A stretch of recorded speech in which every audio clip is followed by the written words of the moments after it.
So good day, good morning, good evening. My name is Leif Stenberg. I'm the Dean of the Aga Khan University Institute for the Study of Muslim Civilisations, AKU-ISMC. And it is my honor and pleasure to welcome you to today's online lecture. It is the first in the 2020-2021 lecture series which centers on sustainability. The lecture series is a joint initiative of AKU-ISMC and the Aga Khan Trust for Culture's education program. The Aga Khan Agency for Habitat and the Aga Khan Museum are also organizing partners in this lecture series. Many and sincere thanks to all our partners. And in today's talk, Onno Rühl, General Manager, the Aga Khan Agency for Habitat, will discuss the climate crisis and the agency's work in helping different communities. The title of the talk is the Aga Khan Agency for Habitat, Improving Habitats on the Frontlines of Climate Change. Before introducing the speaker, I would like to take the opportunity to advertise two upcoming short courses at AKU-ISMC.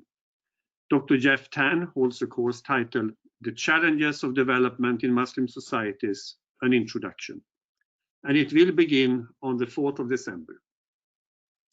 Mohammed Mekdad organizes a course in collaboration with the Erasmus University in Rotterdam, and it will be co-taught by Professor Dick Dawes. It is titled Religious Cultural Heritage, Concepts and Issues in the Modern Middle East, and it will begin on December 11th. I warmly encourage you all to keep an eye on the AKU-ISMC website and register for our newsletter, as we are launching an exciting plethora of short courses, language courses, the summer program and the winter program in 2021. So, today's speaker, Onno Rühl, is the first general manager of the Aga Khan Agency for Habitat, AKAH, an agency established in 2016. Before joining the AKAH, he held positions in the World Bank as a country director for Nigeria and more recently as a country director for India. Mr. Rühl holds a Master of Economics from the University of Amsterdam, and he started his career in the Foreign Service of the Netherlands. Mr. Rühl has a long-standing reputation for driving organizational change, building partnerships, as well as experience in emergency responses, natural disaster reconstruction, and in working with a range of development topics. And before leaving the word to Mr. Rühl, there are a few notes concerning housekeeping. After the talk, the floor will be open for questions. Please use the chat and the opportunity to ask questions that is within the GoToWebinar application. We will unmute you and you can ask the question in person. I also would like to remind you that we are filming and recording the talk. So it is with great pleasure I welcome Onno Rühl as the first speaker in this joint lecture series. Usually one say the floor is yours. Maybe it's not so funny, but now the screen is yours. Welcome.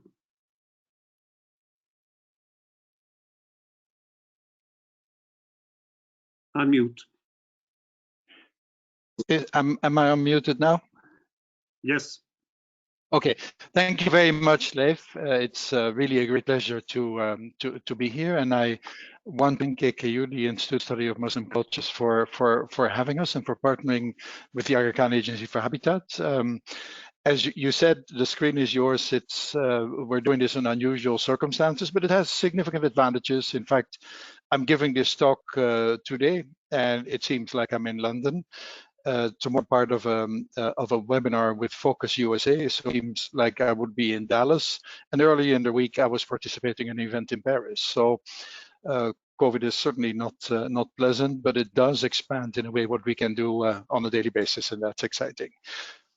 My talk today, as Leif said, is about improving habitats on the frontline of climate change, and I want to start that by explaining the vision of His Highness the Aga Khan behind the creation of the Aga Khan Agency for Habitat, which, as Leif explained, was created only in 2016, and I have the tremendous honor of being the first general manager of this agency.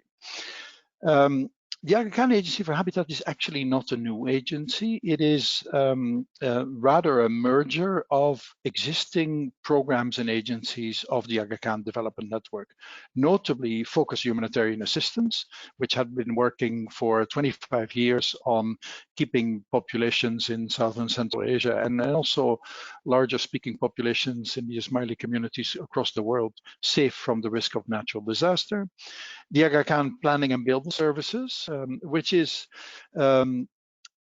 actually the incarnation of the Ismaili housing boards and has strong capacity in construction and planning, a very engineering-based agency that was mainly active in India and Pakistan before the creation of AKAH, as we call the Agency for Habitat. The DRMI, the Disaster Risk Management Initiative, which is a scientific attempt to understand the disaster risk better and be able to build predictive capacities, and the Prince Saladin Aga Khan Fund for the Environment. Now, why did His Highness at the time think of, and he had been talking about this actually for decades, create a new agency of the Aga Khan Development Network? It's a very difficult task to create a new agency, and many people in the existing agencies that I mentioned did fantastic work over the years, won prizes, did excellent disaster response and preparedness, and were well known in the community.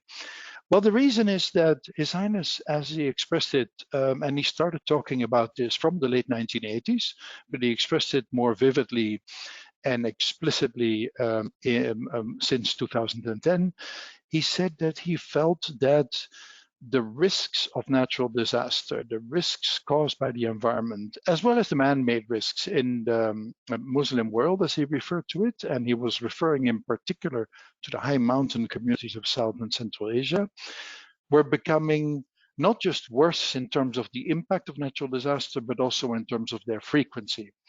And then the man-made risk, both of insecurity and increasing population pressure, of course, the latter especially in urban environments, caused people to move increasingly to move their houses to places that are unsafe. Because when land is scarce, that is the inevitable consequence of what happens if there's population pressure. Now, when he expressed this, it's important to note that climate change wasn't nearly as well recognized, I could even say fashionable a topic as it is today. There was, of course, significant awareness. In fact, we'd all remember after the 2000 US election that Al Gore went into another business and had his famous PowerPoint about climate change. But climate change was not a wide accepted and well understood phenomenon. But when we now go back to His Highness' vision behind the creation of AKAH, he said specifically that in the geographies where we work, the risk of natural disaster was getting worse and worse to a point where it made life for people not just inconvenient, but almost impossible. And what he was referring to is the threat of climate change, because that is in large measure what causes the risks of natural disaster in especially the high mountain geographies of South and Central Asia, but also in coastal areas to become much bigger. I'd like to stay with the previous slide for a second, please, Trishna. So what is the agency designed to do? The agency's mandate is actually combine what the previous agencies and programs were doing and try to create synergies, both in terms of the skills between disaster preparedness, understanding disaster risk, the science of prediction of disaster risk, engineering and planning, and do that in a way that would work on people's safety. That is very simple. You're safe where you are. People's resilience, their preparedness for disasters, but not just that. Because if you focus and plan for people's safety and work for them to be resilient, effectively what you do is you're helping communities, people to be able to survive. Now, that's a great goal. But in fact, if you're born somewhere in the high mountains of, say, Tajikistan, you should just be safe and survive. If you're a little girl there being born, your opportunity to develop yourself, to participate in the labor market, to become a leader, to realize your dreams should be the same as somebody who was born here in Geneva or anywhere else in the world. And therefore, His Highness focused very much on the fact that understanding risk shouldn't just allow us to plan and work for people to be able to survive, but actually make sure that communities can thrive, do well in the future and lift themselves out of poverty. And in our strategy, we refer to that as services because you need essential services to survive. I'll talk about it more as we go along in the talk. And opportunity, because people need opportunity to lift themselves out of poverty. So in the talk today, I will try to explain what this means in practice and how this relates to the larger issue of climate change. First, a bit of geography. As you can see on the slide, we are working in the countries that are blue on the slide. Afghanistan, Tajikistan, Pakistan, India, and since this year also Syria. We are moving into working in the Kyrgyz Republic, and we've done some small things in East Africa, but those things are planned for the future. Our main area of focus, by largely speaking, is South and Central Asia, and in particular in the mountain areas. Now, I want to come to climate change, and when we speak about climate change, there's a few things to keep in mind. All of you now, of course, know that climate change is an important problem. All of you know that we need to do something about it. Since last week, may I say, even the most powerful country in the world knows that again, although we're still in a transition of power, but President-elect Biden has already spoken extensively about wanting to rejoin the Paris Accord and fight climate change.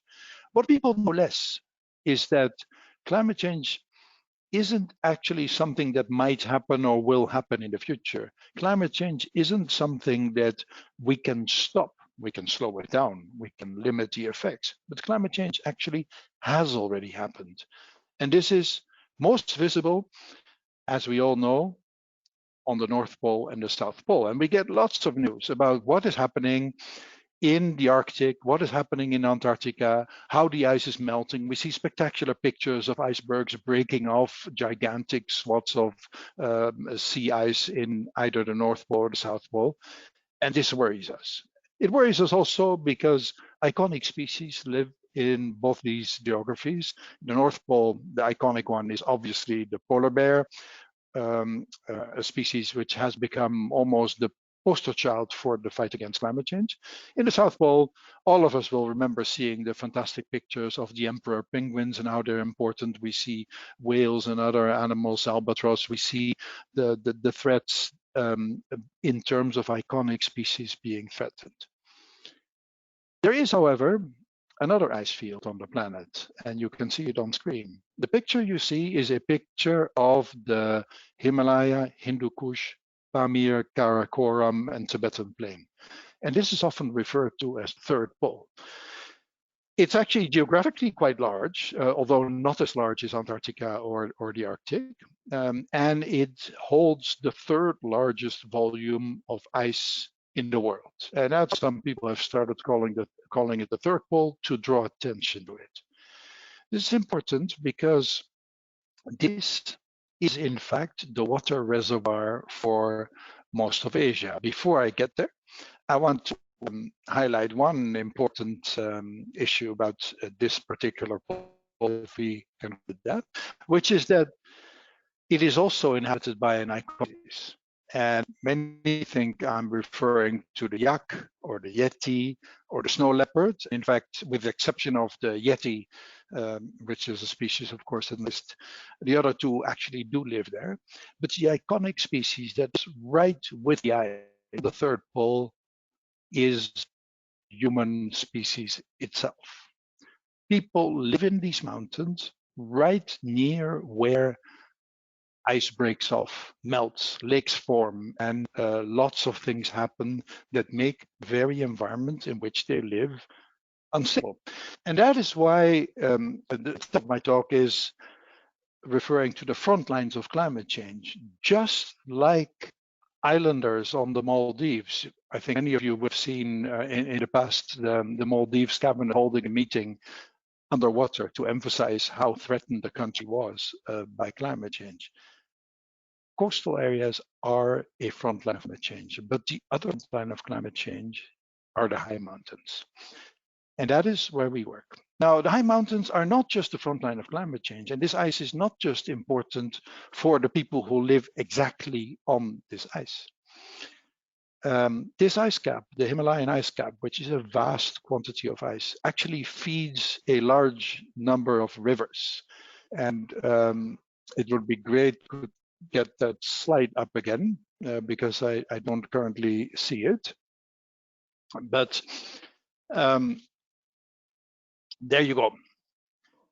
We've all heard about the Yangtze, the largest of them, the Ganges and the Indus. These are humongous rivers, but even the Mekong, the Brahmaputra, and then a number of smaller rivers, although the Yellow River isn't exactly a small river, all these rivers start on what I've called now the third pole. And the numbers next to the rivers that you see are the number of people who live in that particular river basin.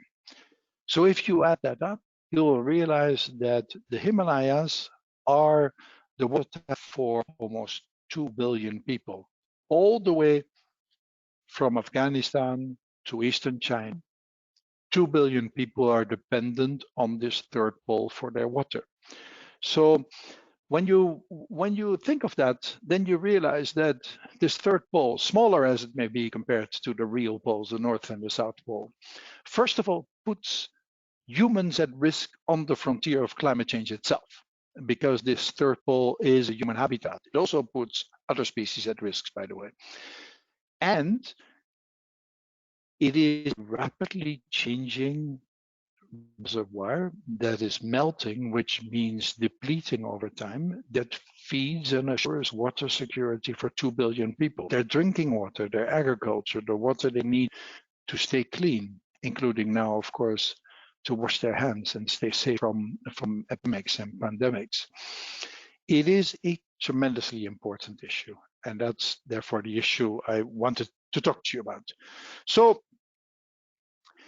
the ice in the north and in the third pole is obviously glacier ice, and I think many of you know that glaciers are melting. And here in Switzerland, there's a lot of ado about this. In fact, people have organized funerals for glaciers to emphasize how serious the situation is. In the Himalaya, the glaciers are much bigger, but the situation is not less serious. Here you see a picture of the Darkot Glacier in northern Pakistan, and its lake. The top picture is 1991. The bottom picture is 2015. At first glance, you think, not very different. It looks like it's almost the same shape. So first of all, if you see the lake, which is the darker blue little feature on both pictures, you will see that the lake is much bigger in 2015. In fact, the lake size has increased from 40,000 square meters to 150,000 square meters, almost more than triple the size.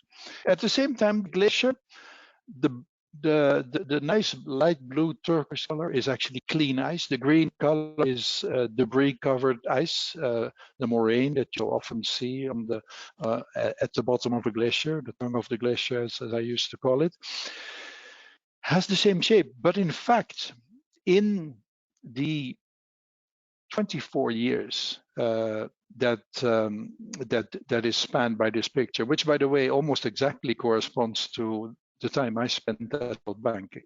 In that single World Bank career, this particular glacier, a vast glacier, got smaller by 26%. It lost 26%. In the 1.5 degree world, the Paris Agreement is fighting to keep, but probably, unfortunately, won't succeed. A further 36% of this glacier will disappear, and under the current emission scenarios, a further 6%. Almost nothing will be left. This glacier is a reservoir. The reservoir will become smaller. In the immediate, what is even more shocking and scary is that lake. And therefore, I want to talk to you a little bit about the lake and what lakes, because water isn't just a source of life; it is also a source of threat. And it would be great if we next slide.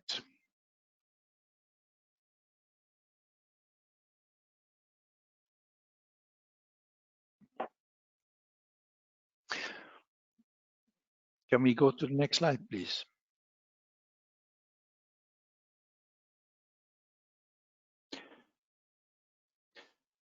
What water does in this environment is, when it's stable, it's fine. It accumulates, snow builds up in the summer, snow builds up in the winter, and then it slowly melts in summer. But glaciers, unfortunately, don't always respond. Remember, in the last picture, the lake got more than 3 times as big. Well, I want to show you some pictures, and it is interesting because it goes to the technological ability of the Aga Khan Agency for Habitat. This is satellite data that have been pulled by our AKAH team to show an incident that actually happened. An area where you wouldn't go very often is Panjshir in the Ganj district in Afghanistan. One of the great advantages of the field we live in is that we now use examples from Afghanistan as much as other countries. So normally people don't want to go there, but virtually everybody's of course happy to go there. And this is an interesting set of pictures. You see on the left top that on the 7th of May 2018, this glacier was happily covered by snow and there was no lake. On the 27th of May 2018, it was still covered by snow. You see a little cloud with those, so you see that these are actually live satellite pictures, but the red dot where the lake is to form is still nicely snow. There's no. On the 11th of June 2018, weeks later, very clearly that there is a lake.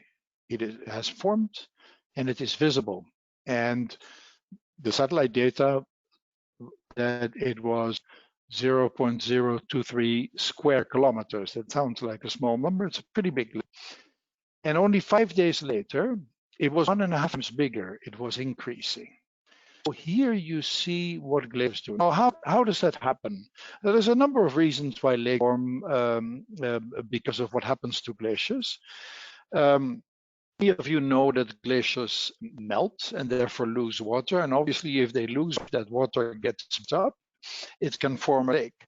What happens is there is a natural dam in the valley that consists typically of ice and moraine, which is essentially debris, that forms a dam. That dam holds up water, that melts, it forms water, it can't pass the dam, and it forms a lake. Could be okay. The only problem is the dam was actually designed to hold anything. It's just there. Also not be stable. So that's one variant, which is what we see here. This lake is at the end of the glacier, down where the glacier feeds a river. What is also possible, and this we see in northern Pakistan recently quite often, is that because of the steepness when the glaciers melt, glaciers are ice rivers, and that means that at the bottom there's water dribbling or flowing. When they melt, the water flows faster and it causes actually the glacier to surge, come forward, rather than to retreat when it melts. And when it surges, the glacier itself can block off the entire valley. When that happens, if there's a stream in the valley, that stream will now be backed up and form a lake. In both scenarios, you have a lake that has a natural barrier that is just there and typically temporary. It's an extremely threatening situation. This was the case here in 2018. And if we can go to the next.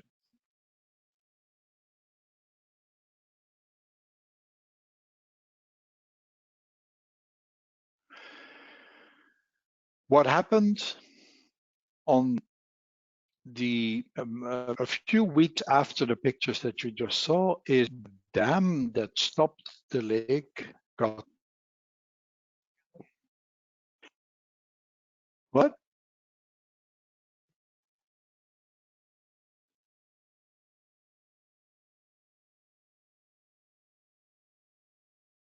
I'm understanding with my sound, but okay. I'm sorry. Apparently the sound was away, so I'll go back to this slide. On a few weeks after the slide that you saw, a dam that held back the lake, which, as I explained, was formed out of debris, got unstable. How does it happen? Well, it's essentially simple. The ice keeps melting, the water flows, there's more water, melts the ice that is part of the dam, that essentially takes the base of the dam away, and at some point the dam becomes so unstable that it collapses. When that happens, really bad things happen, because essentially the lake is no longer backed up and it releases. This gets very rapidly, but not one shot. There have been cases where actually literally flowed downhill in one shot. But if you see on the picture here, the one that says 11 July and 16 July 2018, you see how much surface water there was downstream from the lake 5 days later, and that corresponds to a flood. What did it do in this case? It killed people. So that's obviously very bad, but they did do a pretty good job getting people out of their homes, because 500 homes were damaged and destroyed, and 5,000 hectares of land were damaged. Now, imagine what that means for that community. First, the loss of life. Then we have 500 families who are no longer in a home. They have no shelter. It's tough in July. It's impossible in October, because this is high altitude stuff. This lake is about 4,000-meter elevation, and the village downstream definitely above 3,000. It's very cold in winter. And then 5,000 hectares of land. What it means is, where people had a nice pasture or a plot of land where they could grow potatoes, that is now full and dumped full of debris. This is just their crop destroyed. Their land is destroyed. They will not be able to grow or have their cattle graze that year anymore, or maybe year down the line, because this is heavy stuff that comes there. So the community suffers an immediate loss, needs to rebuild their home, and has serious loss of livelihood. That's the situation that is caused by a flood like this. And this is not a flood. But I wanted to show you this one, first of all, because we got good pictures to understand. Because I hope you understand that if we can make and analyze these pictures, we're also capable now of understanding what's going on and develop predictive capacity on the basis of that. Understand how the flow might be, and therefore know which particular area in the village or in the valley is at risk, and help community plan for that risk. Because the one thing about this type of flood, which is called a glacier lake outburst flood, GLOF is the rather plastic name that people use. The one thing to understand about it is it's humanly, technically, physically impossible to stop it. You can only plan for how to deal with it. So this is what the Aga Khan Agency for Habitat does in this particular area. And we have been doing that under the name of FOCUS for 25 years. So the first thing one needs to do is understand the risk. And what you see here is a disaster response map. This is Yarkun Valley, and a few pictures, because this is an interesting process. To understand what to do about disasters and how to prepare, you first of all need to understand the physical risk of the disaster. And the way we do this is through using satellite data, and recent also drone data. Drones fly lower satellites and therefore provide more details, more detail in the picture and better information. And actual surveyors who are going on the ground and actually physically look at each hill slope above each community. We map the physical risk of landslides, mudslides, debris flows, floods, We also try to map the earthquake risk. That's a different technique because you can't map earthquake risk by looking at satellite data or just looking at hills. That is a more complex, but we do involve it in the mapping. Now that you then understand the risk, it's important to understand that when risk happens, say an avalanche in winter. When an avalanche happens in the winter, typically it is, if it's not cut off the outside world because the road is closed because of snow in winter, it is definitely an area where few people go. And therefore, in order for people to live with this risk and understand and do well, they need to first themselves what the risk is and be able to respond to it. And that's what you see here. In one picture, you see the surveyors. The surveyors actually reach out to the communities and show them what they're, so that the communities themselves can understand the risk, not just looking at a map, but by connecting the map to their environment. And the surveyors actually teach people in the village to understand these maps. Then there is community meetings to discuss the risk, and we organize volunteers in each village. And the Aga Khan Agency for Habitat has actually mapped the risk in 2,300 villages and communities in South and Central Asia. And 1,800 of them, they've organized volunteer teams of community emergency responders, CERTs, community emergency response teams we call them, who are our first line of response. And these people play a very important role because they are young people from the community. And by the way, many of them, in many cases, half of them are young women, even in Afghanistan. This is something we're really proud of. It's also really necessary because these people are first responders, and culturally speaking, in these environments, first responders who are not women cannot provide first response to women for reasons that are easy to understand. So this mapping of risk and communicating with the community and organizing volunteers builds awareness of what can be done, how the community needs to respond, and the ability to provide early warning system. This is really important because if we just go back for a second and think of that lake. Now, if this valley had a lake like that, and the lake was forming and there was a risk, through having mapped the risk, we know which houses are at risk of that particular flood, because it is possible to model how the lake will discharge and how far that will reach in the valley.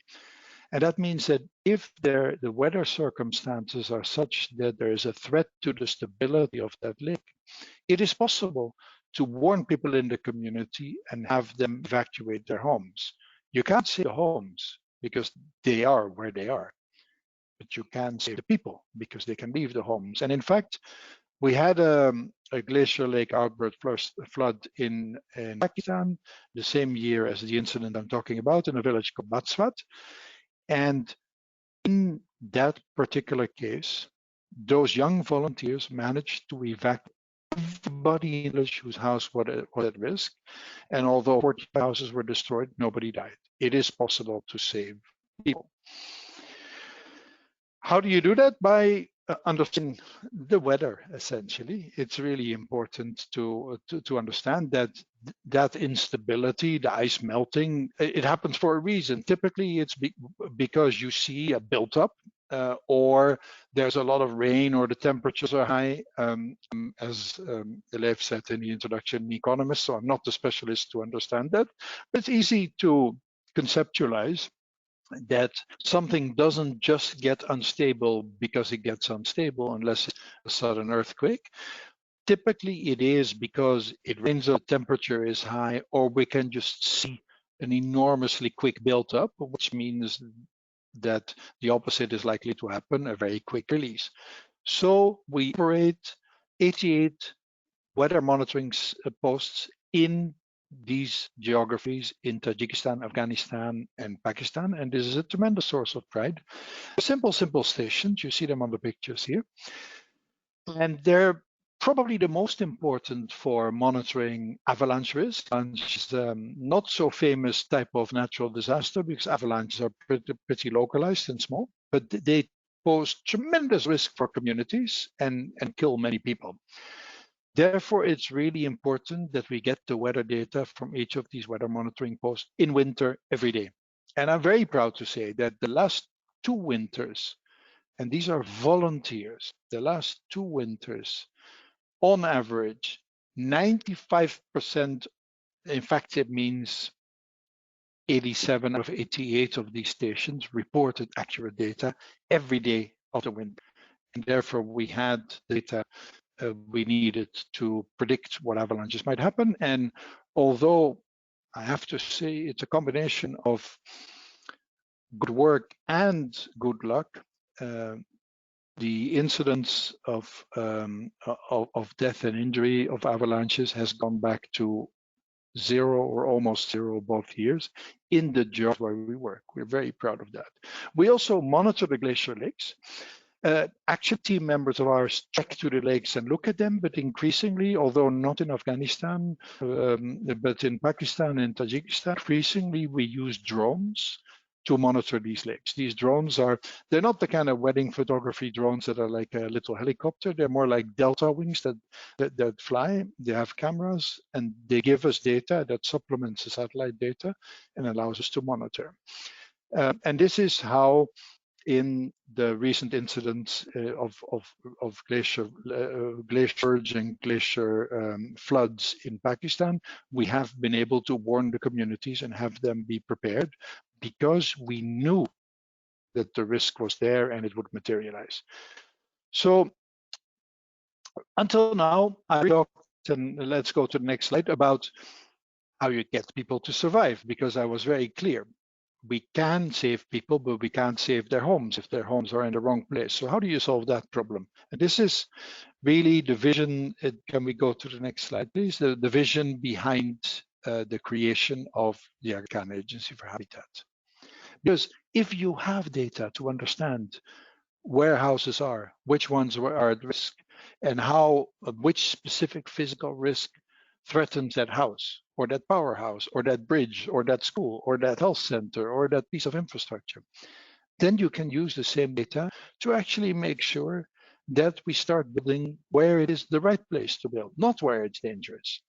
And this we call habitat planning. And this is very important because the creation of our agency has given us the mandate and the vision and the ambition, not just to plan for survival and tell people to evacuate at night so that they survive even though their house gets damaged.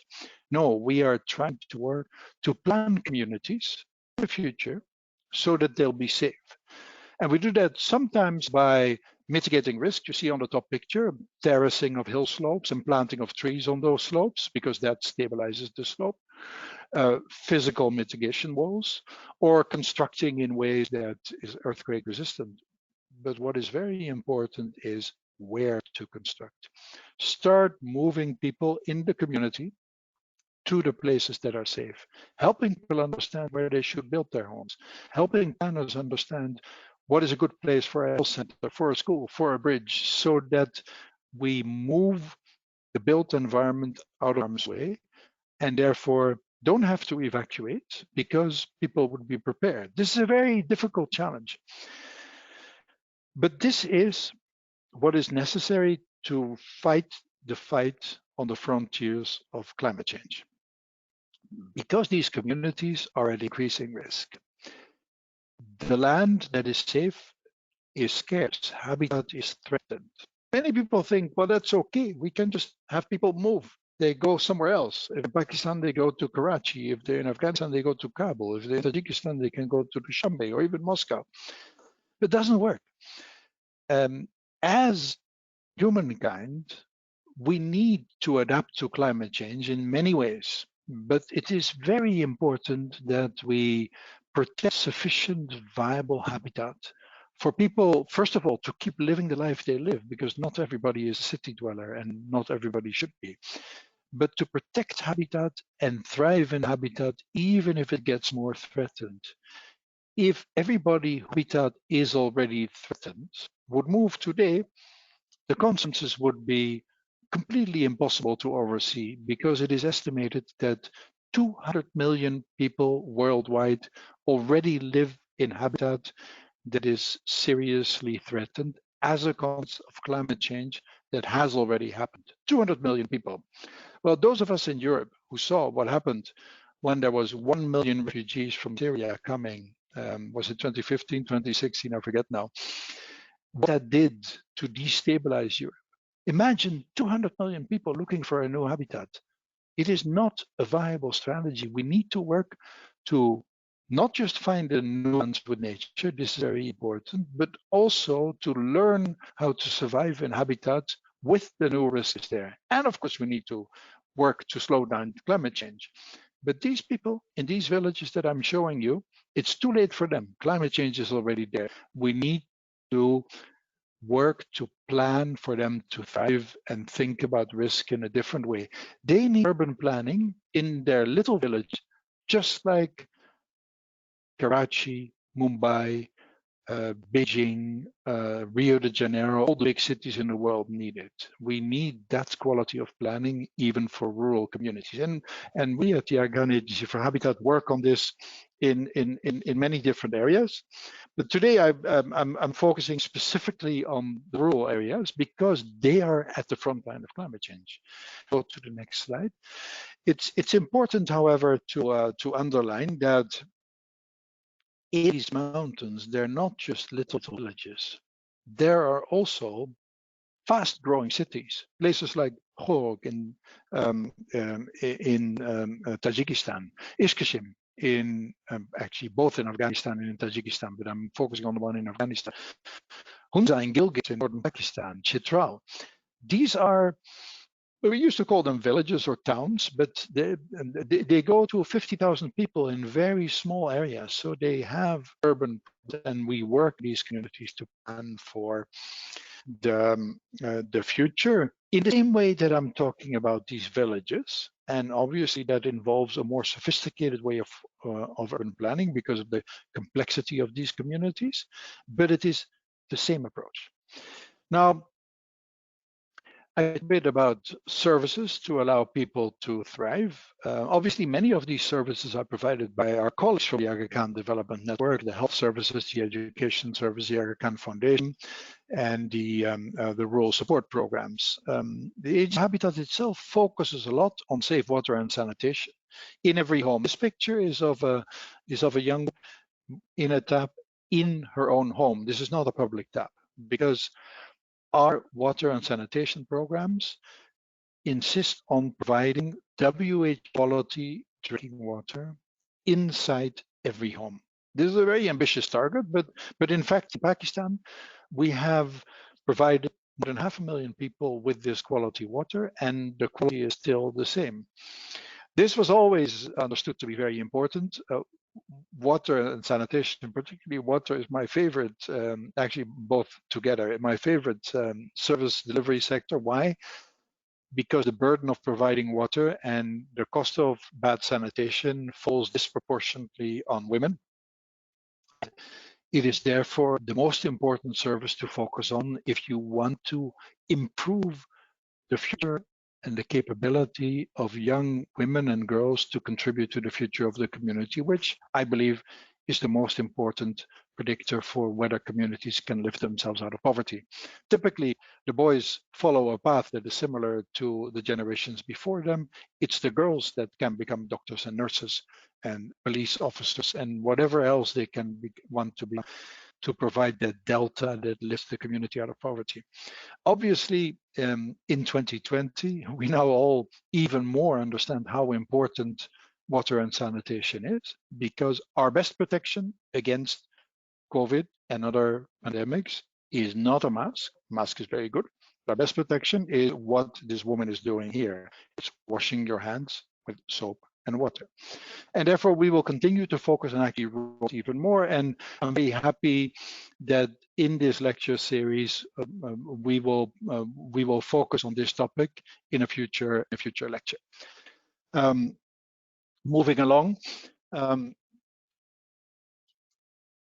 talked a lot about this fight against natural disaster, this fight on the front line of climate change. But as all of you know, and all of you probably think about even more when you talk about climate change, is how to down climate change. What should we do? There's many people most people are convinced that we need to do something. Many people look like the magic bullet. So they think, okay, if I can find a way to make a Tesla cheap and I can buy it and I don't have a car, and then I put LED bulbs and I'm kind of like my life that way, then I can keep living the way I live and everything will be okay. But those would all be very good measures, of course, but it won't add up to the kind of action that we need to stay within 1.5 degrees, because many people already said we're accepting 2 degrees, but the consequences of that are tremendous. And now that the US is joining the Paris Accord, it might be more ambitious. It's important to understand that the fight against climate change has many, many aspects. And for us, the Agency for Habitat, a very important aspect is construction. Obviously, as populations grows and we need schools and health centers and all sorts of facilities for to have those opportunities, we need to build.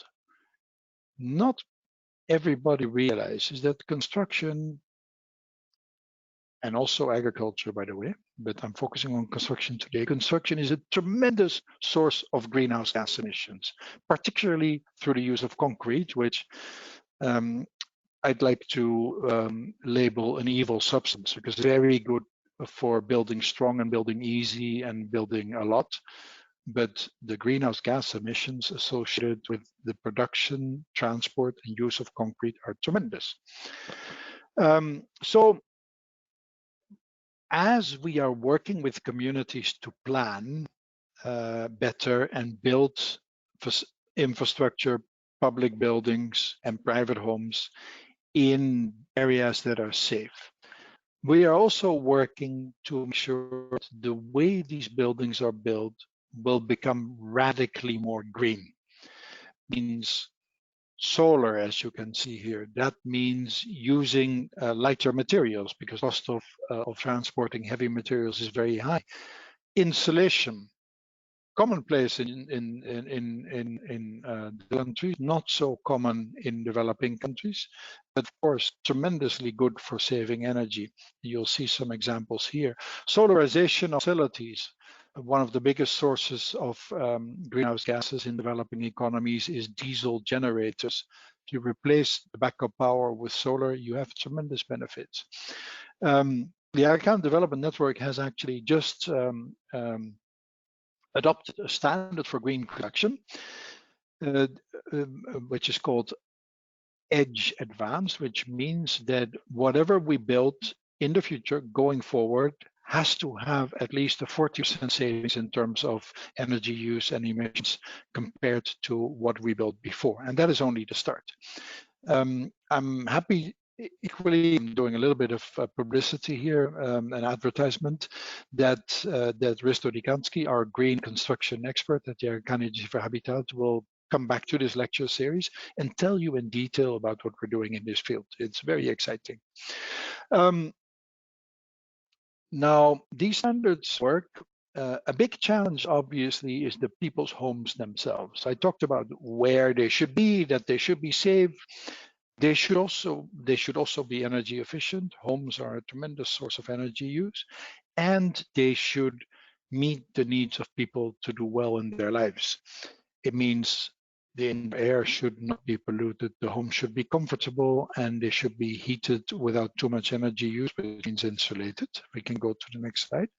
And therefore, we're also running a parallel project with a team of fantastic Ismaili volunteers who are helping us design a set of guidelines where we can help people in Afghanistan, in Pakistan, in Tajikistan, and hopefully in other countries down the line, build homes that are culturally appropriate and recognizable for these people, but that are modern in terms of health and hygiene, comfort, thermal comfort, seismic resilience, environmental sustainability, and are still affordable. Sounds like a long list of requirements, but in fact, all of this is possible because technologies exist and there's lots of innovation in home building that allows not just some standard cookie cutter 3D printed approach of a house that will be the same everywhere in the world, but building according to certain principles by the communities with some technical assistance to have homes not just in the right place, not just safe, also environmentally friendly, meet their culture needs and are comfortable. We call this the AKAH model home, and it's actually a concept because it won't be the same home in every country because homes are contextual, and this is important for the cultural identity communities we work with and also for the natural beauty of these areas, because in the long run, my dream is that the mountain areas where we work, just like here in Switzerland, will become sources of income through tourism, which is something I like very much. And you may say that's an idealistic goal. I make the point that if anybody would have said 200 years ago that Switzerland would be rich in Europe and the founder of an entirely different new industry in Europe that is now by far its largest employer, I'm talking about tourism. If you said that 200 years ago, they would have said crazy, because Switzerland was a marginal country. Mountains were hopeless areas with little prospect, just like people talk about some of the areas where we work. So our ambition working on the battlefront of climate change is not just to help people survive, but actually help them do well and the long term, with a long-term vision over decades and even longer, to build these communities to where they can discover their own niche and do well and thrive and have a future for their community, have those girls who are born there lift their families out of poverty. That is why our agency was created. It's a tremendously challenging and exciting task to work on this, and my entire team is super excited and grateful that we've been given this opportunity when His Highness the Aga Khan created our agency. Thank you very much. I'm happy to take any questions. So thank you warmly, Onno. Fantastic, interesting, and engaging, I must say. We have been opening the floor then for questions and comments, and as I said earlier, we will use the chat and question rooms, and we will probably ask you also to state your question in person. So if I go to the chat room and questions, I can use the chat room as I can see. I have a question from Shala. Shala, can we unmute Shala?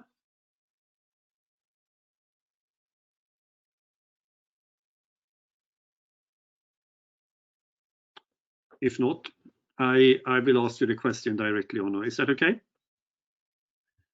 Sure, sure. Shala, so I'd be happy to answer her question. Her question is, I was wondering whether relocation of the villages could be a solution instead of waiting for the disaster to occur. It's a very good question, Shala, and the answer is yes, it can be, but it's not our preferred option. It's important to understand these communities are tied to their lands.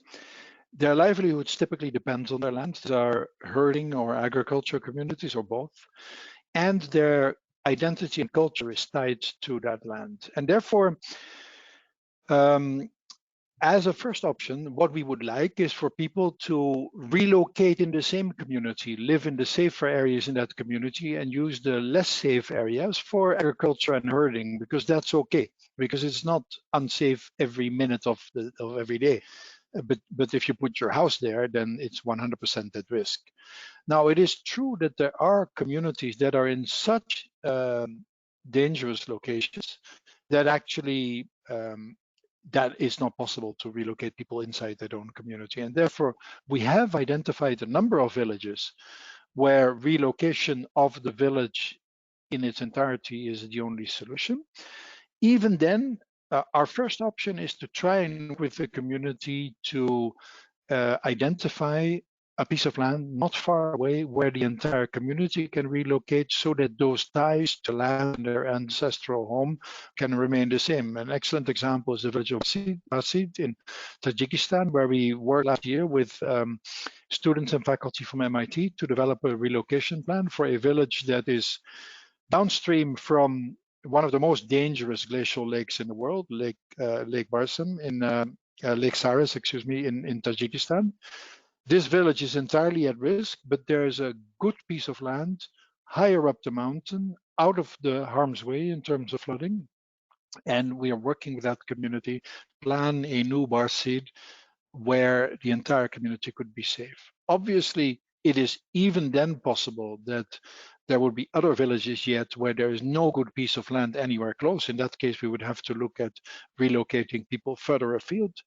That becomes very difficult because the social impact of that and the economic impact of that is very complex and therefore needs to be managed carefully. But if it has to happen, we will try and work to make it happen. Because in the end, the point is, as you say, not just to wait for the disaster to happen. Thanks for that question, Shala. Okay, I have two persons, and I'll begin with Khurshid Sana. They have raised their hands, and I hope we can now unmute them so they can ask their question in person. Thank you very much for your very interesting presentation. I learned a lot from it. May I ask two questions if it's possible, please? Sure. Go ahead. Yeah. First question is about Ataabad Lake in Hunza. We know that that was the result of a very big natural disaster in 2010. I'm just wondering what is Aga Khan Agency for Habitat is doing at the moment? What steps it is taking at the moment to avoid the possibility of such occurrence of such disaster second time or even more times in the future, originating actually this time from the lake itself, because there is water and there can be like dam breakage or something. Second question is about a scheme which government of Pakistan has recently announced, and we know that according to that scheme, people will be given money to build homes, like Airbnb style of businesses. People will be funded to open. So I'm just wondering that if these most of the Pakistani highly touristic areas are far from don't have basically sewage system and infrastructure, good infrastructure, and so there will be, of course, uncontrolled production of sewage water and from these individual houses which will be built there, or additional rooms which will be built with these houses. I'm just wondering, in your view, what could these communities do to actually mobilize resources themselves to avoid natural environmental hazards in their area? Thank you. Thanks very much. It sounds like you are from Hunza, which is, by the way, I traveled a lot in the world, and I always thought that Nepal was the most beautiful place in the world. But when I came to Hunza, I realized that I hadn't seen Hunza yet. It's the most unbelievable place, just so beautiful. And in particular, there where that Ataabad Lake is, and it's so dangerous. So this is just a really big version of the story of the lake that I told about, right? The Ataabad Lake. And right now it's stable, of course. And I talked about Claras in Tajikistan, a similar situation. We're afraid that that natural dam that was formed at some point could become unstable. So the truth is, there is no technology solution to actually stabilizing that dam. The forces involved and the size of the problem, literally speaking, is too large. You can't engineer a solution to this problem that I know of. And even the Soviet Union, with all its might, couldn't do that for Lake Saras for 100 years. And they were certainly aware of the risk. So what can you do?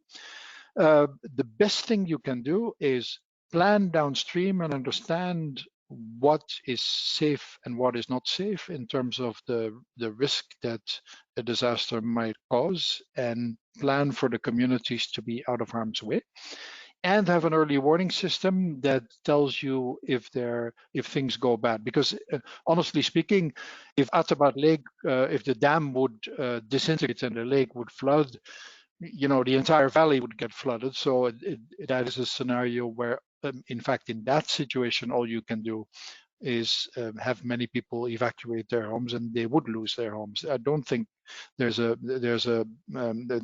better outcome. Really a very exceptional situation. So it's maybe not a very satisfying situation. What is important is that we actually do that work, and that in a neighboring valley, the Shishbar Glacier, we actually managed to identify risk. The glacier caused tremendous risk. We knew a flood was coming. We managed to work with the government to build temporary walls and dams to protect communities. And when the flood happened, nobody died, and most of the physical damage was limited because the early warning system worked.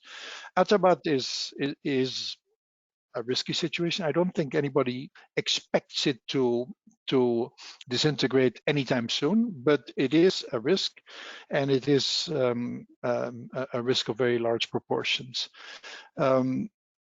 Some members of my team could give you a much more detailed answer because they're actually the ones doing this technical work, and that is something you can follow up on with me if you want.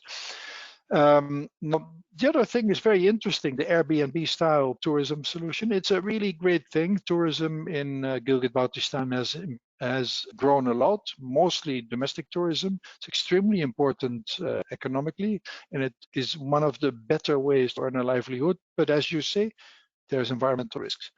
Well, there we can be a partner right away. We have done water and sanitation in so many communities here, and what you need to do is plan for sanitation. Water is already there. You have to make sure it's sufficient water, but mostly that is not the problem. But sanitation, how you deal with wastewater, and solid waste management. These are areas we work in.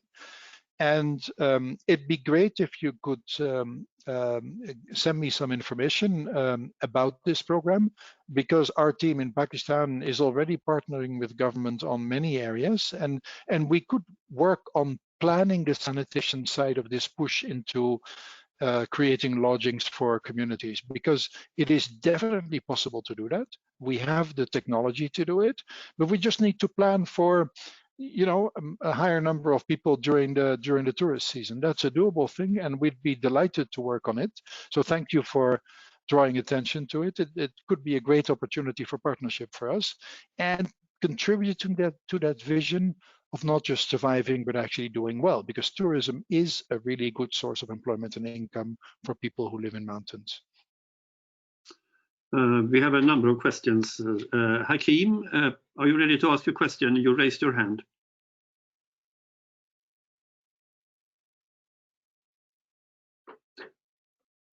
Hakeem, please unmute yourself. Unmute. Am I unmuted now? Yes. Can you hear me? Yes, Okay. please. Yeah. You know, your talk, Onno, was wonderful. It reminded me so much of my time both in northern Pakistan and Tajikistan, you know, where I served as AKDN representative for 11 and some years. I'm really encouraged by what I heard from you. You know, is and what I learned is that the people in those mountain areas are very resilient, and they're very cooperative. You know, they work with each other because they realize their common welfare and future lies in working together. And they can't just go away one household at a time. That household, if crisis come, you know, they will all disappear, could disappear. But I also realized that, you know, even though we brought knowledge and technology from outside that area, I mean, those local knowledge and technology that they had was very, very what should I say, useful. And it was for us to say that, okay, how can I build on it? You know, how can we graft something modern or something more technologically advanced on what has been their traditional way of moving forward.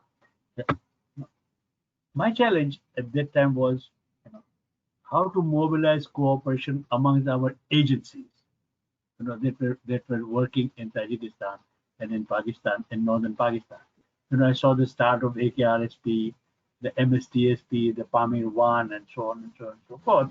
You know, everybody was working in their different areas. I imagine that was because we were all growing at that time. and they were establishing their credibility and experiences. So I'm really glad that you are able to bring all these agencies together. My one question is that at one time, when Lake Sares formed, I was there. One of the things that we looked at is that, in fact, it was His Highness. Let us look at this Lake Sares not as a threat, but as a potential. And a couple of things that we looked at is that how can we harness all this huge amount of water to generate electricity and also create tourism around that body of water. Any progress on that? Thank you.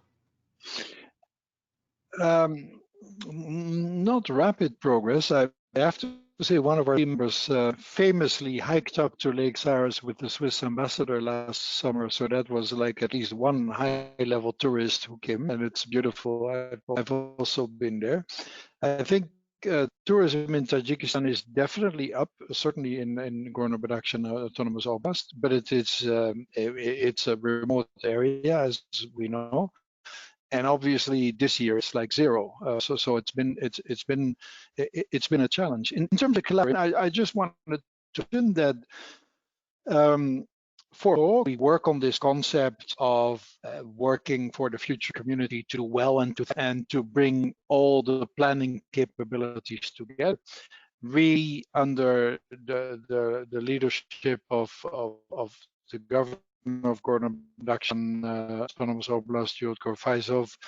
We work with not just AKAH, but AKF, AKU-ISMC, UCA, ATC, to get to realize the vision to complement skills. And of course, AKHS has its health center there, and there's the schools. So we're making progress. You're an old AKAH, so you know that that getting people to work together is always, but I be a unifying goal of building a resilient community for decades to come in the face of climate change.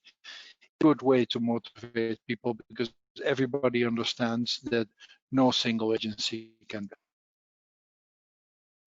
Okay, I need to tell everyone that we have a hard stop around 5:25, so I would like you all to be perhaps a little bit shorter in questions. Fayez, you are the next in line, and please unmute Fayez.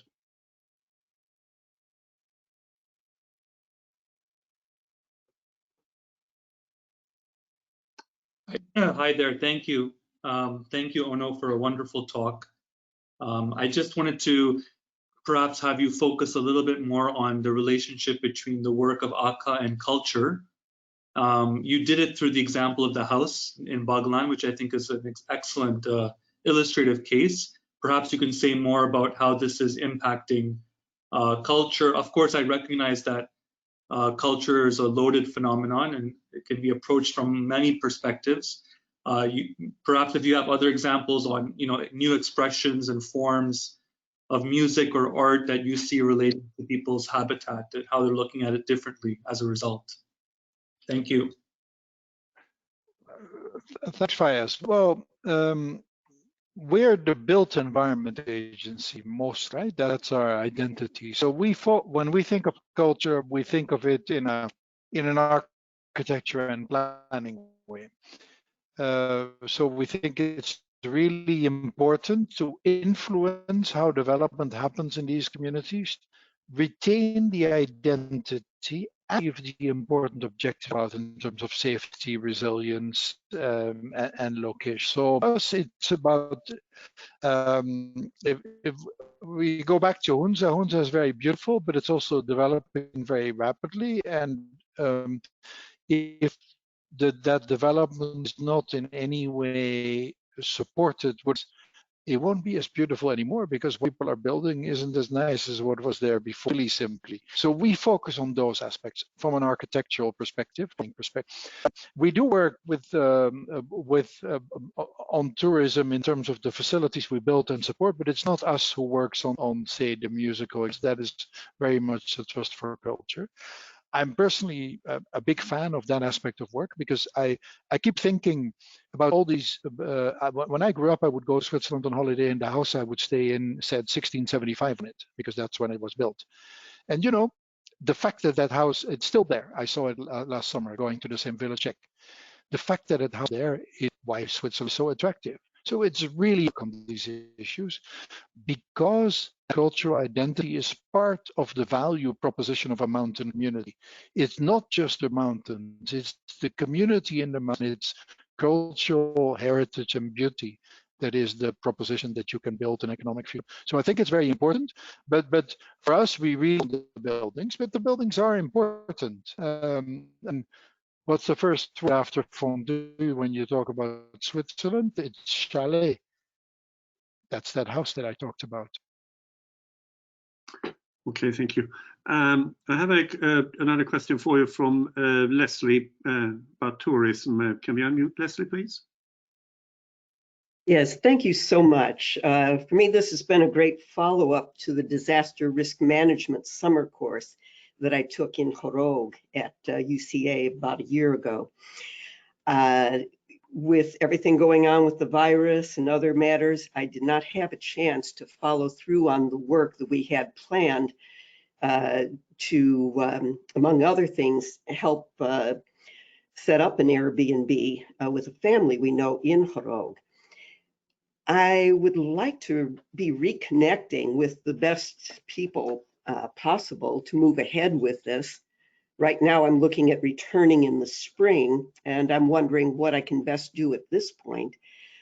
You seem like excellent people for me to connect with, and I wonder if you could perhaps give some ideas on who I could communicate with and what might be some of the best techniques to go ahead with this.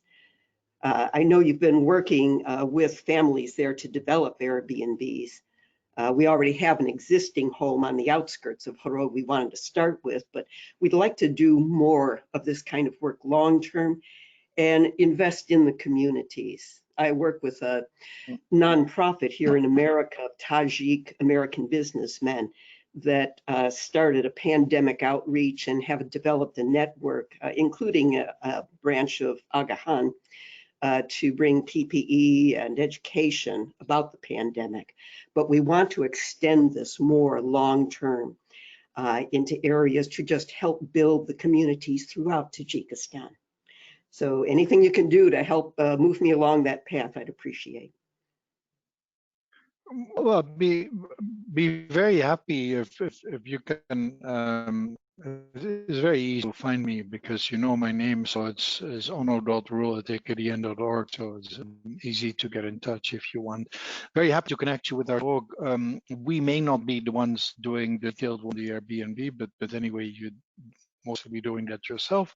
But it fits our thinking about the community. So facilitating by doing contact, maybe with the rural support program or our own team, is easy to do. I know Hadi Houssani, our CEO in Tajikistan, is actually participant in this webinar, so he will have already heard about you, and one of his team can certainly bring you in touch with the right people. We're ready to go.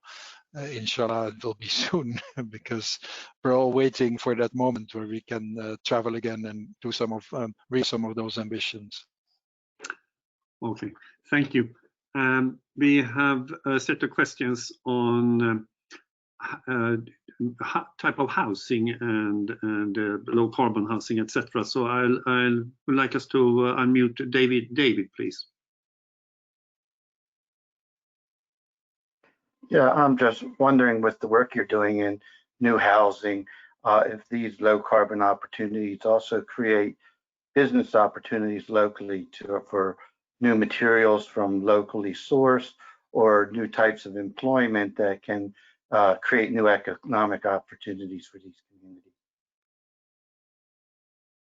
Right. It's a good, nice to hear, David. When we think about how to support on housing, our base model is still built on the success of the famous BASIP program from the 1990s that is still going on. And the model is that we introduce technicals, that we provide technical advice for people to be able to implement those technical solutions. We also work with people in the community to create businesses to actually produce those solutions in terms of wise. I'll try to to work the solution, so where trying to kick off a program with UNESCO acting at installation, and one of the solutions we're looking at is using, they've been very successful in Kyrgyzstan, and we'd like to expand it, using sheep wool as a solution, most definitely much better than glass for sure, which here in Europe have in our home happily causing cancer risk.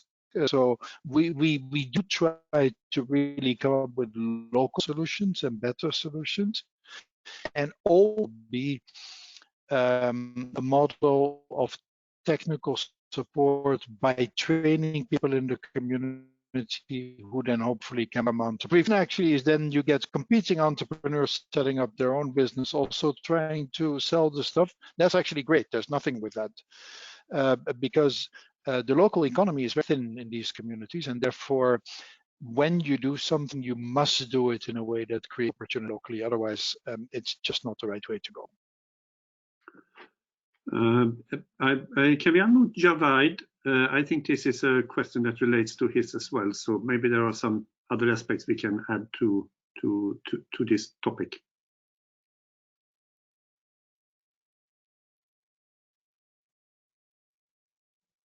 Javed, you need to unmute yourself. We've unmuted you.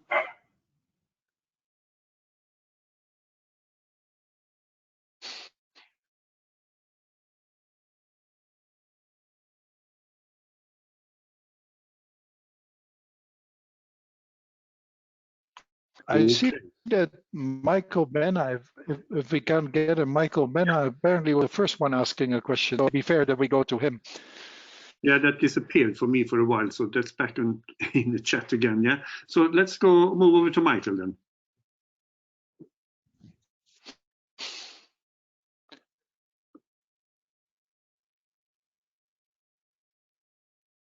Michael, you're unmuted.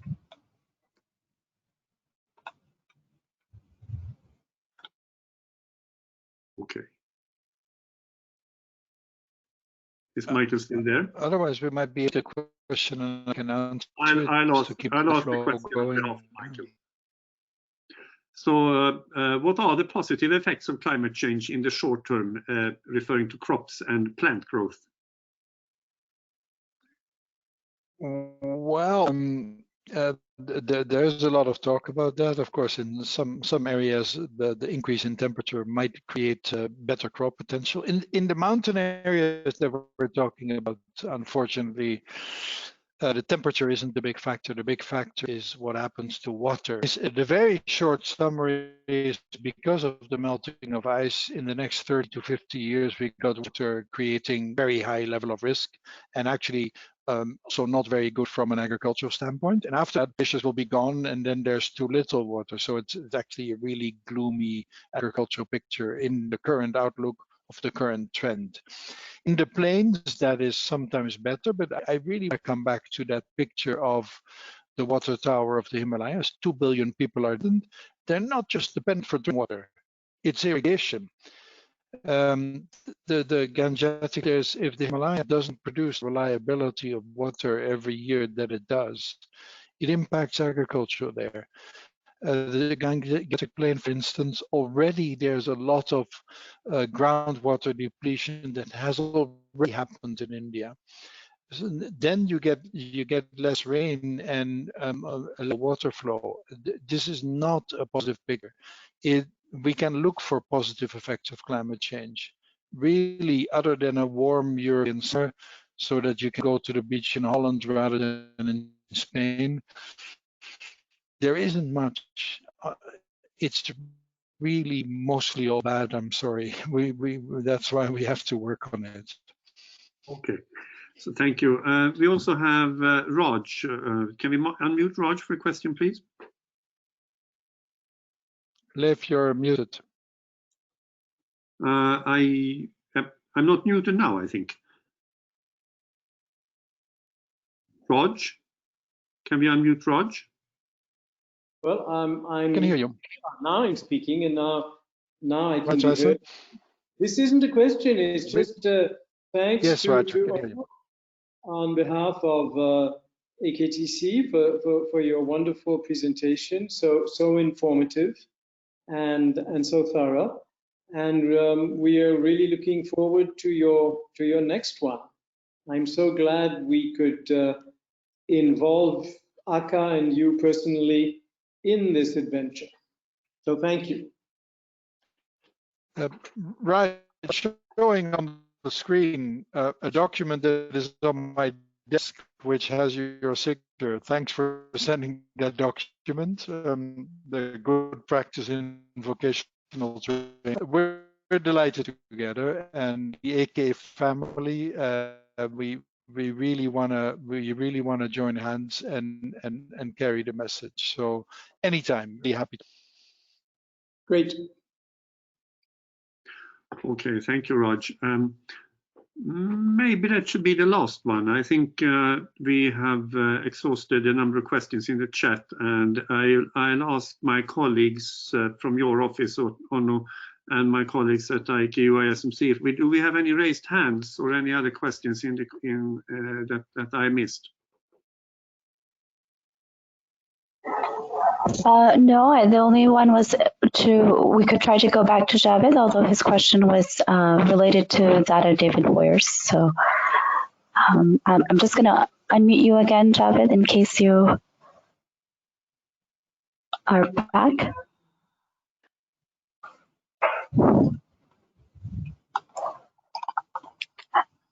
Okay, no. Okay, I'll if you're ready to make a very short response, Onno, I can read you Javed's question. And he says, what about working with researchers find localized solutions to housing like clay house design, semi-RCC constructions, etc., making such technologies a bit more durable, resilient, comfortable, and affordable? Yeah, well, we try that. It has opportunity, and in many cases, you get additional solutions, the type of resilience you're looking for. Not always, because those stone houses look really solid, but from a seismic perspective, they're just really bad. They crumble apart very easily. So we do need to introduce innovation for that to be viable. Our approach is to introduce that innovation in a way is contextual and culturally appropriate because of the importance of that identity and also the tourism aspect I mentioned. So that home, for instance, is not standardized. It's not one size fit all. It's an approach. It is not a standard design. And we apply that to all our designs, even when we use one field to build a school. They all look like boxes. And we then said, no, we can't do that. They have to look cool if they're built on a modern technology. They're appropriate in that environment. It's a journey. I think all of us know how His Highness really pushes us on that. We're grateful for that because it's a really important aspect. Thank you very much, Leif. Thank you. I think we actually have one last, and if I mean it's a very short one. It's from Luigi, and I'll read it in order to save some time for you. How important is it to develop technical capacity through local administration to tackle climate change impacts? I'm happy we're ending with question because in fact I told you about all understand climate risk and to understand natural hazards and to organize people and to it's really important to understand. It is actually of government to provide an adaptation against natural hazards and disaster response. And that has two aspects. First, in order to do this work, the government needs to allow us to do that work. And secondly, we can't just do it on our own for a limited community. We need to do that for the wider community and build capacity. And therefore, increasingly, now that we're AKAH, we do work with community much more closely together with the national agencies, provincial or state management agencies, even the army, which is a response army in many of the countries, to work together on these reasons. It is not that the entire disaster preparedness in the mountains is developed and maintained and done by the Aga Khan Development Network organizing the communities. The model is that we create capacity in these countries for the countries to do it themselves. And in some countries that is already very strong, particularly in India, where there is a strong response capacity. So in India, our prevention is limited. Therefore, our capacity building with especially the disaster management authorities is very important, and our data sharing. We insist on sharing generate with local authorities so that they can benefit from it and use it, strengthen their own system. Okay, I think we are closing into our hard stop. So it's my duty, I think, to thank the colleagues at your office, Onno, my colleagues at AKU-ISMC as well. And of course, to thank you warmest and cordially for doing the presentation. Thank you very, very, very much. Thank you, Lev. It was really a great pleasure. I want to thank Alex in your office for your job, and of course Trishna and my team. We look forward to the opportunity, and anytime you'll have us, we'd be happy to participate on spreading the knowledge and the great work does in many aspects. Thank you so much, everybody, for participating. It's been really very nice. Thank you. Thank you, and thank you to all the people attending. Yeah, of course. Thank you.